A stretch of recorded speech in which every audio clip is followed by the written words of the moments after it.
This is Jimmy. I'm doing great. How are you doing? I'm doing wonderful. It is an honor to have you on the show. Well, thank you very much. It's my pleasure. So I wanted to bring you on. Obviously, there's a lot to talk about. I don't know if you've seen all the Comic-Con stuff today. I have not. I was in sessions today, so I really didn't see a whole heck of a lot.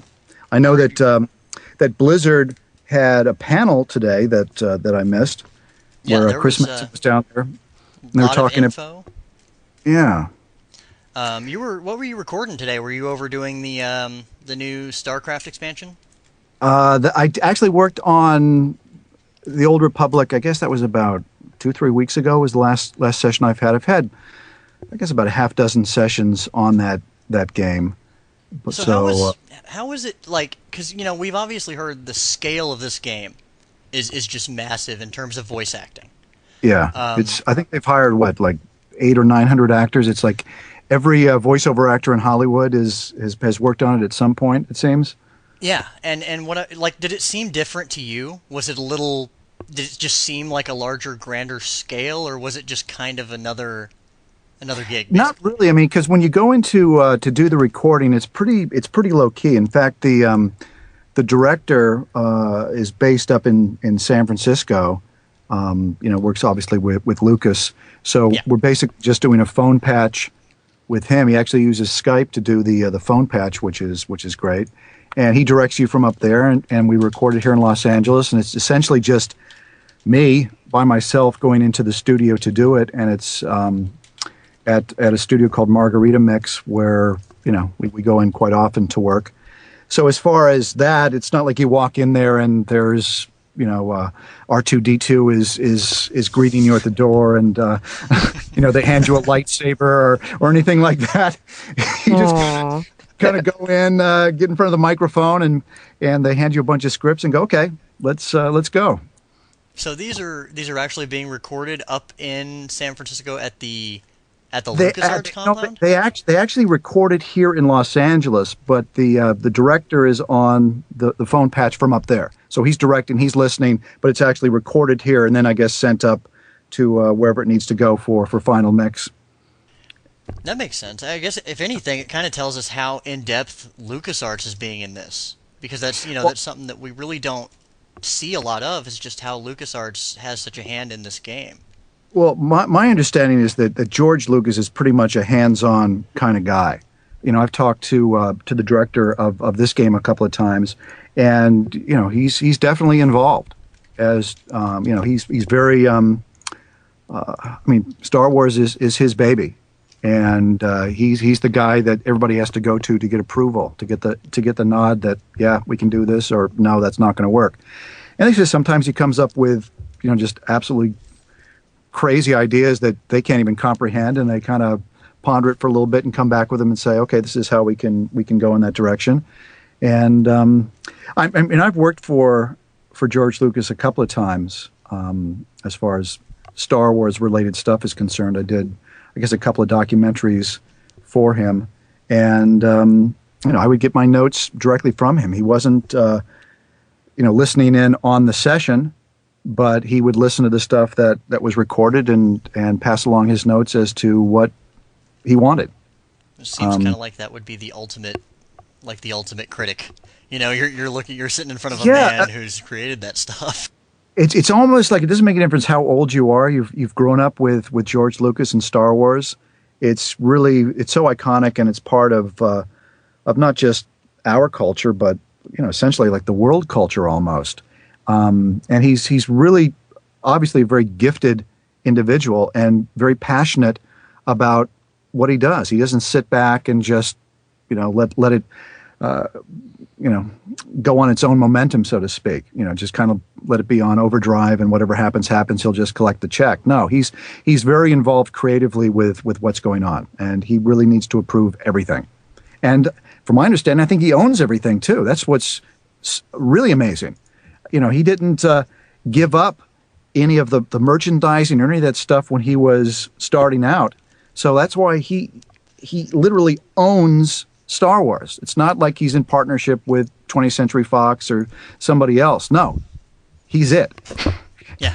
And that's a rarity in the business where there are so many cooks in the kitchen that everybody's got, their fingers in the pie, and you have to really accommodate so many different opinions. No, this is one of the great things about working for him. His vision is pretty clear, and everybody goes, okay, we'll go with that. And obviously, it works out well, and it's a great stuff to work on. Absolutely. I mean, I don't know. It would be pretty amazing. Some people look at that and are kind of negative about it. The fact that he hasn't let that out of his grasp. You hear that, every once in a while, people going, especially with the newer episodes 1 through 3, a lot of people were like, well, he's changing this and he's changing that, and people don't realize it's his baby. Yeah, I mean, the only thing that I don't like that he did was when he re-edited it so that Han Solo fires second when the bounty hunter comes into the bar. I agree. Did you know that? Oh, you didn't know this? I've heard the rumors. Oh, yeah. in the old days, Solo just blew the guy away early on. Now it's like, no, the other guy has to fire first. Oh, he took a little bit of notes from Hollywood there. Then yeah, listen, those are so minor, but it's a testament to how brilliant the stuff is if we can debate little tiny things like that. That's the universe is just so, and I say this, working at Blizzard, one of the things I noticed was for a video game how vast the World of Warcraft world was. Because there's so much lore behind it, but obviously on a scale 100,000 times that, I don't think there's another intellectual property that has the universe created like Star Wars does. And think about it. It first came out, almost 40 years ago? Was it 79 or 30 some odd years? We were just talking about that. It was 79 or 80. Yeah, I'm trying to remember, because I actually... there was a movie out at the Chinese Theater, which is the big, I guess at that time certainly was the number one movie theater in Los Angeles. Still my favorite theater to go to, Grauman's Chinese Theater. And they were showing a film that they had booked for, it was called The Sorcerer. And it was, or actually it was just called Sorcerer. It was starred Roy Scheider, and it was a really weird film. It was, I think it was William Peter Blatty wrote it, the guy that did The Exorcist. And it was about a bunch of guys in the Amazon jungle trying to transport, and it was nitroglycerin or something. And they had booked that movie for like 6-8 weeks. The theater owner has to book it for a certain amount of time. Yeah. And Star Wars was booked for 1 week because it was like the movie that they put in between the two movies that were going to be shown. And of course, Star Wars was a huge hit. Yeah. And the Chinese theater lost it after a week, had to give it up and put in a film that literally, you could hear the crickets talking in the theater where, there'd be people. I can't imagine being the theater manager that had to take Star Wars out of the theater. You're thinking, all these people, this line is going to be gone. We're screwed. Such a heartbreak. Got to be a heartbreak for that guy. That's probably the thing he'll never get over in his whole life. You know what I mean? Yeah. I mean, who knew? Who could anticipate? It was just perfect timing. It was a great film, and it really, honestly, did catch everyone's imagination. It just was, perfect timing. There was something very special about it. And the effects, especially, for we were corrected, by the way, it was 1977. It was May 25th. Yeah, I had a feeling. Okay, there you go. There you go. And I should remember these things. I did a whole documentary about the release of it. I should have remembered. 77. You did. Yeah. Speaking of which, on somewhat of a similar note, I was asked what you're working on now, what you can say that you're working on now. Yeah, well, obviously we're still working on, Star Wars: The Old Republic. That's, I don't think, completely finished yet. They haven't. What's interesting? They don't show us any of the cinematics from that game when we're working on it. Been working on a game called XCOM, which I guess is coming out. I had no idea that the original XCOM was as popular as it is, but this is the new reboot of it. And obviously, what's taking up a lot of time is Starcraft, because that's obviously a high-profile game. And this would be, I guess, the second in this particular trilogy of the game that's going to be released. And I do a lot of, on camera, I have tons of corporate accounts that I do work for, voiceover-wise and stuff. Hey, I should mention this. I almost forgot. Yeah, I'm really lucky in that I get to work a lot as a voiceover actor. So oftentimes I forget things that I'm doing, which is, I guess, a good thing. I'd hate to only remember one thing. Well, I'm working on one thing, but I have a series that I narrate called Ancient Aliens that's on the History Channel, and it actually season 3 premieres it's a week from tonight, next Thursday. Yes, oh, wow. And that show, I actually caught an episode of that show. That show is absolutely amazing. There is no question who's narrating it. Yeah, and, it's what's the brilliant part about the show is that we don't really advocate any position. We basically just ask the question. I can't tell you how many times I say, "Is it possible?" in that show. Could it be? And in fact, the first one of the season 3 is Aliens and Cowboys, and they actually have a tie-in with the film Cowboys and Aliens. Oh, it's called Aliens and the Old West. I'm sorry. And they actually have some of the footage from Cowboys and Aliens that they've kind of weaved into this particular episode of the show. And it's pretty entertaining. I mean, it's done at a really high level as far as quality is concerned. And we just ask the questions, and it's God bless them. We're in season 3, and apparently it's a pretty big hit.